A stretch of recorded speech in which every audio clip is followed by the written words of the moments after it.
Would I be the a-hole if I don't change my son's name even though it may cause him to lose an inheritance? I, 24, got pregnant while I was taking a gap year traveling. I met an older guy, nothing gross. I was 19, he was 23. We had fun. I was working in a bar to make money while I explored his city. When I got pregnant, he lost interest really quickly. I understood, but I am pro-choice, and I chose not to terminate. I went home and had my son. I also made sure to get child support. He could afford it. He did fight it though. I had to prove paternity and everything.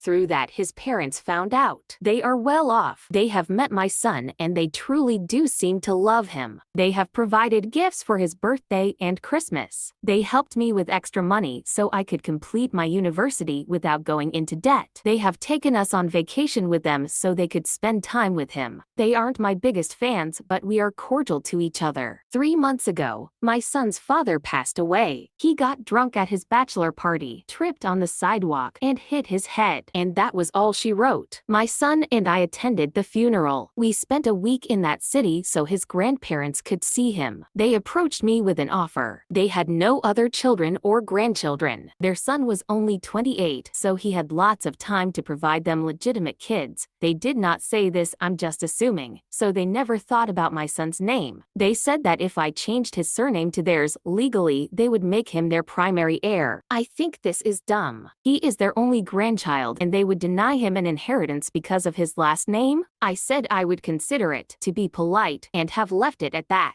I actually have a pretty good life as it is. My family has been very supportive, and because of the whole court thing, my son's father had to have life insurance with him as the beneficiary. Would it be nice for my kid to get a big sum of money? Yes. Do I want him to have the surname of a man who didn't want him, see him, or love him? No. I have been talking to my family about it and a few of them think I'm being an a-hole for giving up this kind of money for my son. It is generational wealth and I'm making the decision based on emotion. I think they are a-holes for thinking money is the only thing that matters. I think I will tell my son's grandparents that they can talk to him about it when he is 16. He will be old enough to understand the implications but young enough not to be tied professionally to his last name.